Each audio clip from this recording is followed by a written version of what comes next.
What's going on, everyone? Welcome back to Backtrack Cinema. My name is Jason, and welcome to the Alphabet Action Movie Challenge. Today, we are doing X-Men, guys. And I'm not doing this alone. I got my good buddy, Caleb, that you'll meet in a few minutes as we go through a review for X-Men. So stick around, pop some popcorn, get a drink, and let's do this. X-Men was released in the year 2000, and it was directed by Bryan Singer. It stars Hugh Jackman, Anna Paquin, Ian McKellen, and Patrick Stewart. In a world where mutants exist and are discriminated against, two groups form an inevitable clash: the Supremacist Brotherhood and the Pacifist X-Men. Welcome, Caleb, and thanks for joining me on this review, man. Well, I appreciate you having me on. I love talking X-Men any chance I get. I'm also a big Wolverine fan, so it was kind of like a perfect opportunity. And yeah, this is a film that I saw back in the theaters with my dad in 2000. I was only like green and 21, and I mean, it's funny watching this again and looking back and going, wow, this is before Spider-Man. This is only a couple years after Blade. This is like kind of the beginning of the big superhero movement, as we can say. But I think this is still more grounded than what we see today. A little bit more character development to it, and this holds up for me. Even the CGI, I think the CGI is actually okay. Like it's not jarring like some stuff you see today. So I like a good superhero movie that holds up. This fresh watch from you, how do you feel about it? I have to agree. The CGI aspect, I agree, because the thing is that when you look at a lot of CGI these days, we've gotten away from things where the CGI was meant to create something that looks realistic, to let's make it look as bombastic and over the top as possible. One of my personal love-hate relationships in this particular franchise, X-Men Origins Wolverine, from as an X-Men movie and a Wolverine movie, it is bad. Wolverine's origin story, it sucks. The CGI is really where I cringe because it looks so bad, especially when you compare it to this first movie. Funny enough, because the CGI, I haven't done too much research on how they did the claws. I know obviously they had the CGI from when the claws were coming out. The thing is that even then, with this movie, the CGI looks so much better than X-Men Origins Wolverine, a newer movie. I found that so jarring. But my experience with this movie, back when I was a kid, there were three main Marvel superheroes that I would watch religiously. It was Wolverine / the X-Men, Spider-Man, and the Incredible Hulk. And I'm talking the early 2000s. So you had your X-Men, you had your Spider-Man, you had the Incredible Hulk with Eric Bana. So those were my Marvel movies that I watched, and I always loved watching X-Men. And do you mean Edward Norton or the Hulk? No, Eric Bana. Oh, Hulk. You like that one? Okay. Yeah, Hulk. Sorry, I said the Incredible Hulk. Sorry, Hulk. Right. Okay. But Wolverine is my favorite Marvel superhero, hands down. I don't know what it is, but it was early on in my childhood that I got captivated by the character. So much so that as I grew up, I did my best to have the beard to look like Wolverine. For a while, when I was in high school, I literally rocked the Wolverine hairstyle. I also wore this jacket. I wore the jacket just for this review. But basically, I love Wolverine. And Wolverine's introduction was, I call it classic Logan, just because you would find his character in some random bar in a cage fight. Absolutely. My first impressions when I first watched this is like, wow, it had a lot to say. One thing they had to get right, they had to get Wolverine right. This is something like, compare it to Halloween, the new Halloween trilogy. They may have got some things wrong, but they got Michael right, and that is that is the key. You had to get Wolverine right. I don't think necessarily maybe some of the others in this are completely done perfect, but they had to get Wolverine right. And being a kid, I used to steal my brother's comic books. I read the whole Wolverine saga, but I can't remember any of it. But I do remember the character. I remember this character who, get drunk all the time, using the word bub, and having this real fierce attitude, but also a guy who does have a big heart, who does care, especially the women in his life. Yeah. And there's a couple of scenes we'll talk about here, but yeah. So this is gonna be a fun little discussion. So I want to start with something that's where I live, in a city called Oshawa, just east of Toronto. That's where this was filmed.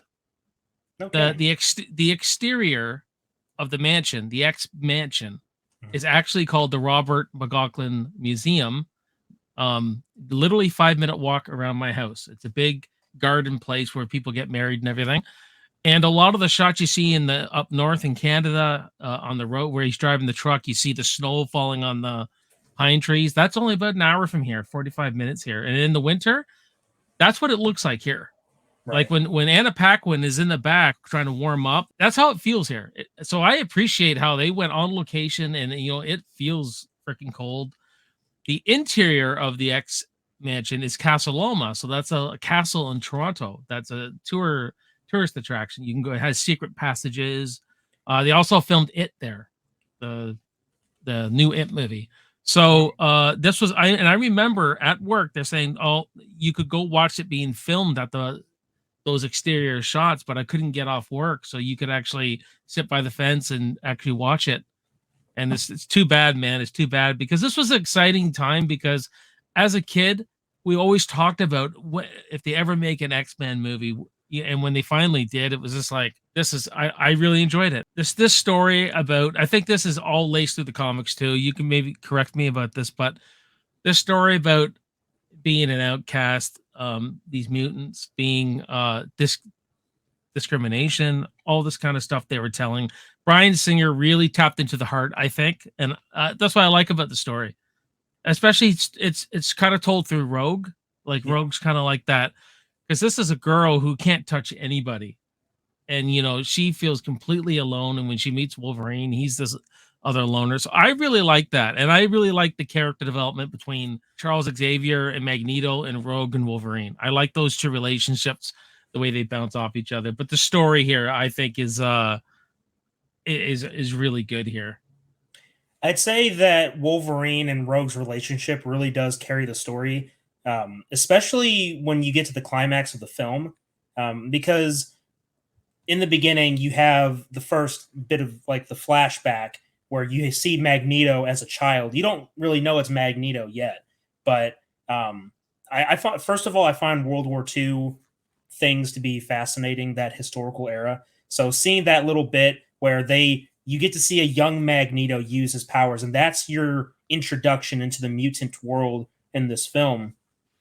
And then we get introduced to Rogue, and then we get to see Wolverine, and we start to see their bond develop.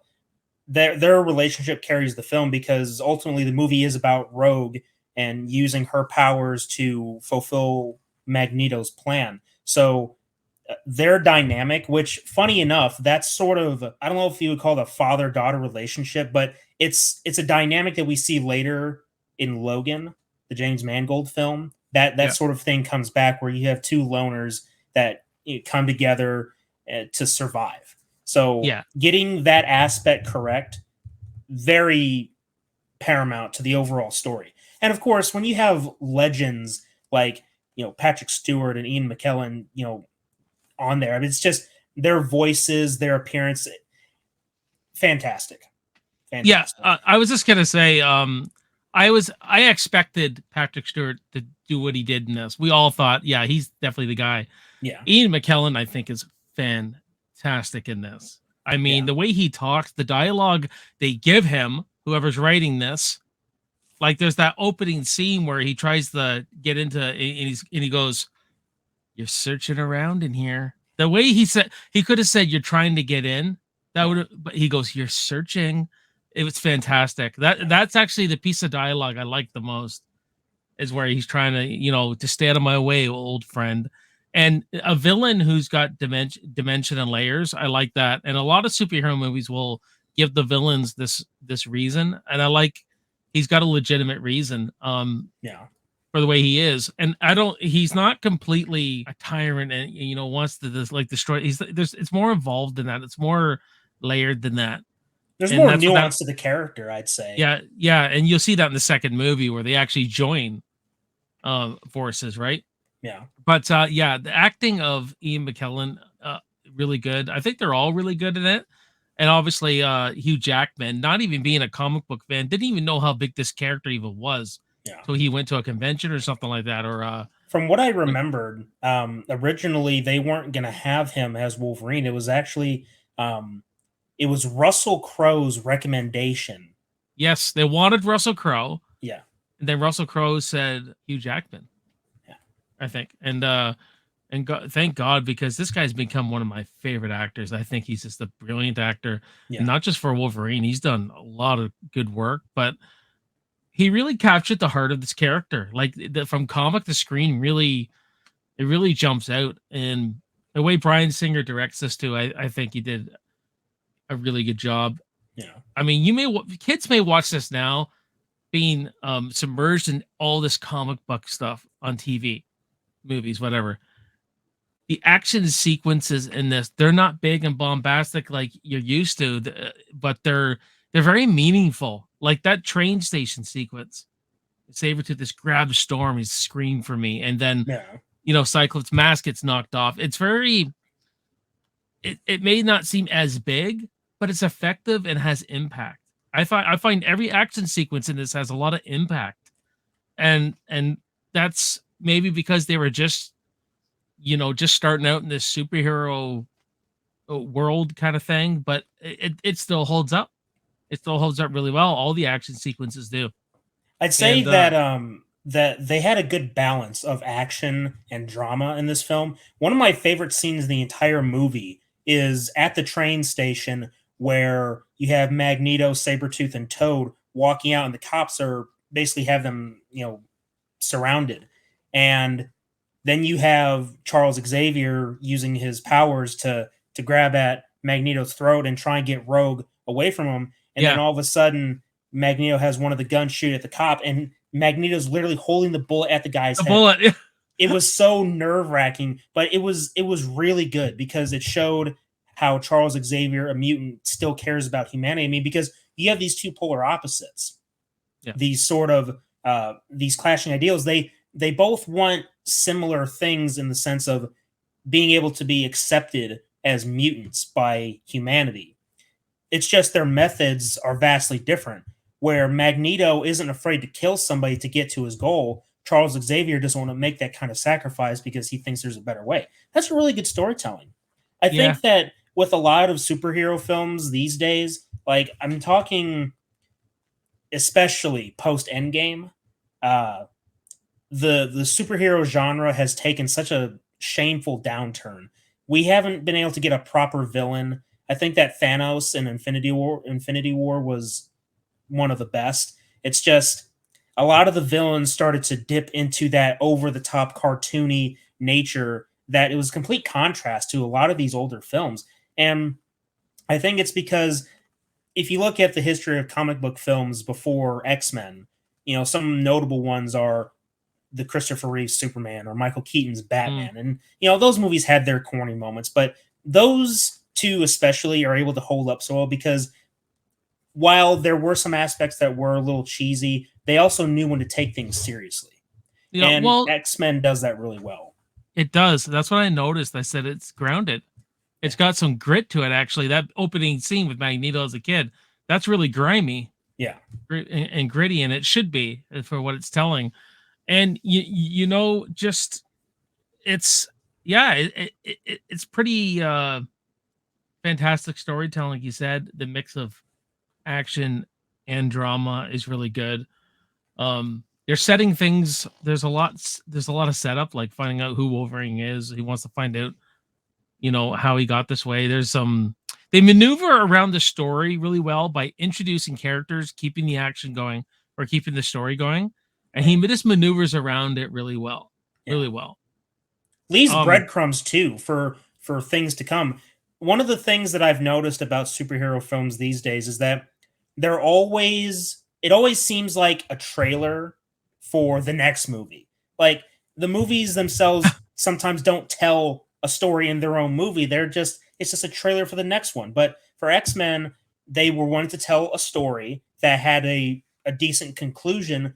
At the same time, they wanted to leave the door open for sequels, which obviously it did. when I watched this too, I was like, man, some of these shots are so iconic now. When I'm looking at, like, when Storm rises up to the, I don't know, was it an elevator? I can't remember. Yeah, in the She's elevator she's shaft. Yeah, rising up in her eyes, and she's got the storm, and she gets rid of Toad there. I thought, man, that's iconic. Or Mystique turns from Wolverine into Mystique and does that yeah, little twirl. yeah, Fantastic. And speaking of Mystique, I love the way she fights in this. yeah, Like the way she's like an acrobat. The way she fights with her feet, yeah. like against the in the helicopter, she's kicking the dude, and it fantastic. And Rebecca there, Stamos, or at the time I think it was Stamos, I can't remember. Anyway, 6 hours of makeup every day. I think she was butt naked. I think they painted all that on her. Yeah. She might have had something a little bit on, but really fantastic. And yeah, just some iconic scenes and everything. Anything else positive that you want to go over? Sabretooth. Underrated a little bit for me, mainly because I found out recently that the actor who played him was Tyler Mane, who played as Michael How Myers in the Rob Zombies Halloween. I'm like, and Darth Maul's in this, man. yes, right? I mean, you have a few sort of familiar faces. Um, Sabretooth doesn't do too much in this movie, but I like his style. I like the design of the character. Obviously, in X Men Origins Wolverine, they sort of rework who he is. Um, as far as this movie being comic book accurate, obviously, I know that a lot of people had some issues with the fact that Wolverine was so tall because in the comics he's very short. But Hugh Jackman's performance, I think, steals the show. Of Yeah. course, having Ian McKellen and Patrick Stewart in there really just helps. I like Jean Grey. I am a Famke Janssen fan. I mean, I remember her from James Bond, so seeing her in the hero role instead of the villain Well, role, that was and she looks very tall against Logan, so maybe that's yeah, I he didn't feel tall. That's the thing. He yeah, feels a lot smaller. I mean, Logan, he looks a lot bigger. yeah, It just feels that way. But yeah, like this, there's just a lot of fantastic things about this that we go all day about. A little bit of mixed. I would say these are more mixed. I don't really have anything that's really negative on this movie. hmm But I wasn't big on the X-Men leather suits. I was like, one thing about the comics is they had all their individual costumes. hmm Maybe this feel that wasn't a right, maybe they feel like that just wasn't the right choice to make in this movie. But I think that could have been dealt with better in the costume design department. I didn't need yellow spandex or anything like that. I know they do there's a shot at Wolverine in that, like a little to the yeah, like a fans. It's joke, yeah, a wink to the fans, but it didn't have to be yellow spandex. But um, I don't know. Maybe some better design work could have been done. And maybe the biggest thing I think is I wanted more to know more about Mystique because she's more like a hench person in this, just like yeah, Magneto's bitch. In other words, I right, wanted because she says something about it's people like you, Senator, that made me afraid as a child. And hmm right there, I was like, "Oh, are we gonna get to know more about her?" And I guess, I wanted her to have some more character development in this movie. Now, I can't remember if they do that in X2. I haven't seen it in so long, but what they do I don't know if they're prequels. The prequels, I think they explore yeah, her character a lot more. yeah, But they I do. did want to know. It's not really a negative. It's more of a mixed thing. I think because I think she's a great villain in this. Like I think everything about her is awesome. It's like, oh, yeah, I want to know more. Um, I think it's just because they were juggling with so many characters. I mean, Tough, yeah. you had so much you had to introduce in such a limited space. Because at the same time, you have to think about how leading up to this movie, comic book movies were. I mean, you had your Batman and Robins and Batman Forevers. I mean, it wasn't entirely fruitful to be over the top anymore. I mean, people were wanting something a little bit more grounded and serious. And of course, when Blade came along, that really just flipped the tables and opened the doors. So with X Men, I think they had to sort of limit themselves on certain aspects, which may be a positive or negative depending on your own personal taste or your understanding of the situation at the time. I agree though. The costumes, the actual X Men suits were a little generic.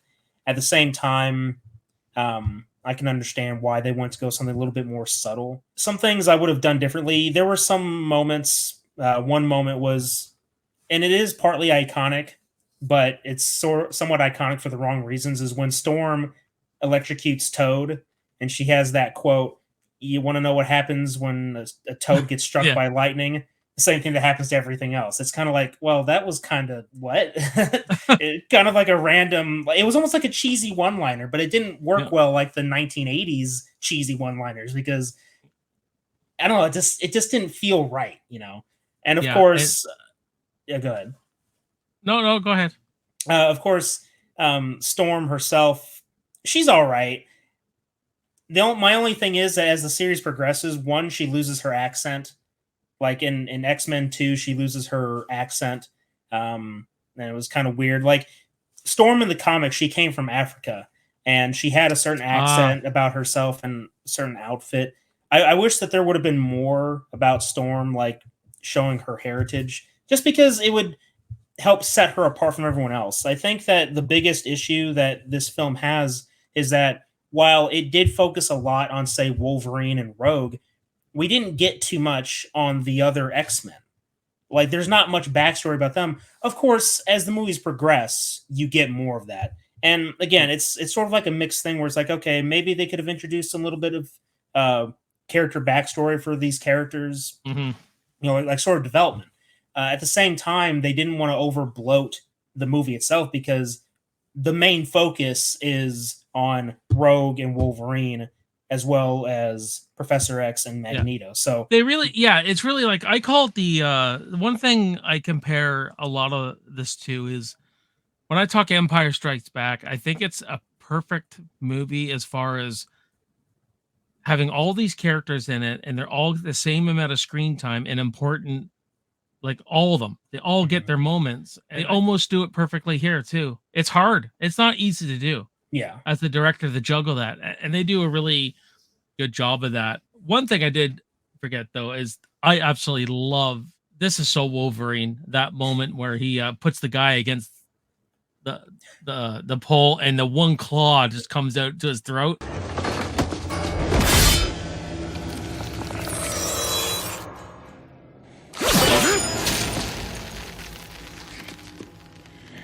This guy's gonna fuck some shit up if you keep pushing him. Like, I mean, that was important to establish that, okay, yes, this is Wolverine. and again, the CGI in that scene is somehow better than a newer Yeah. movie in X Men Origins Wolverine. I don't know what exactly they were thinking with that, but yeah, I've always liked Wolverine because he's been like this sort of loner type, and that's sort of how I was. So I connected with that aspect. Yeah. Also, I mean, he just looked cool. The hairstyle was cool. The jacket. That's why I got this jacket. I'm a big Wolverine fan. I have right here. I got a The Wolverine Wolverine. dog tag with the number. That's So cool. I wear that with me all the time. Wolverine, I connect with Wolverine on a lot. I'm a big Wolverine fan. Whenever I go to conventions, I'll go as Wolverine with the jacket, the boots, So this movie introduced me to Wolverine, and I've been hooked with Wolverine ever since. So I'm always Yeah, he's protective of the character in a way, like as far as like how they do the movies. I say this that as a X-Men movie, X-Men Origins Wolverine is terrible. At the same time, it's Wolverine kicking ass, and just for pure entertainment value, nothing else but skin deep. I can enjoy it. I can see Wolverine fighting, kicking ass, and like, yeah, this is dumb fun. It's Hugh yeah, Jackman as Wolverine. It doesn't really get yeah. old. I will say I might like the X-Men franchise more than the MCEU. as far as I think there's better movies. Maybe I'd have to actually, as you guys know on my channel, I'm not the biggest superhero person. I mean, I obviously Wolverine's one of my favorites. The Punisher's my favorite Marvel character. And I think all of you could see why. That's so me. And like the Hulk, I love. You know what I mean? Yeah. I'm actually a bigger DC fan as far as the characters I like. I'm a huge I like the Justice, like characters of the Justice League so much. I just love those characters. Yeah. Me being a big Superman fan, but Wolverine was always one of my favorite characters as a kid. Comment down below, everyone. Let us know what you think of the X-Men from 2000. We're almost going on 25 years of this film, so let us know, and please check out the Dark Aether Files podcast. Now, Caleb doesn't do reviews really that much. He does a lot of podcast style, I would say. Just I a want to lot of change long, that though. long discussions. Yeah, I mean, I'm missing doing videos. Yeah. I'm still working on part 3 of my Terminator Dark Fate review. I'm actually going to be collabing with Nick Cooling. He's going to be doing a video sort of in the style that you did for me, J-Man. He's going to be doing the same thing. So the That next should be video, interesting. That should be interesting because we feel the same about that movie. right. He doesn't hate it as much as you, and we actually get some enjoyment out of it. But anyways, that's what makes this stuff fun. But we both like this one. I wasn't sure how you felt about this, honestly, Caleb. And I know X-Men takes a big dive. Apparently, I haven't seen the last one that come out, and I haven't seen the New Mutants. It's supposed to be terrible. But like I said, guys, comment down below, and we're gonna grade this baby. And for me, I'll give this one a solid B. But what about you, Caleb? Yeah, I'd say a solid B. I'd say that this movie it's not as popular as the later sequels. With that said, people still do remember it because it came out in that sort of dark ages time frame where superhero movies weren't as popular or desired as they were. But this movie helped in paving the way for what we have today. So credit where it's due. It may not be the best of the X-Men franchise, but it's still a solid entry. I'd say that. But yeah, guys, that will be it on this review. Like I said before, comment down below. Check out the Dark Aether Files podcast. I'll put his link in the description below whenever you guys see this. And yeah, we're almost done, guys. So stay tuned for Y for Young Guns and The Mask of Zorro will be my last 2 action reviews for this series. And we'll be start the Halloween or horror content in October, all 70s. I'm doing horror films from the 70s all month in October. So stay tuned for all that. And yeah, we'll see you next time. My name is Jason. You're watching Backtrack Cinema.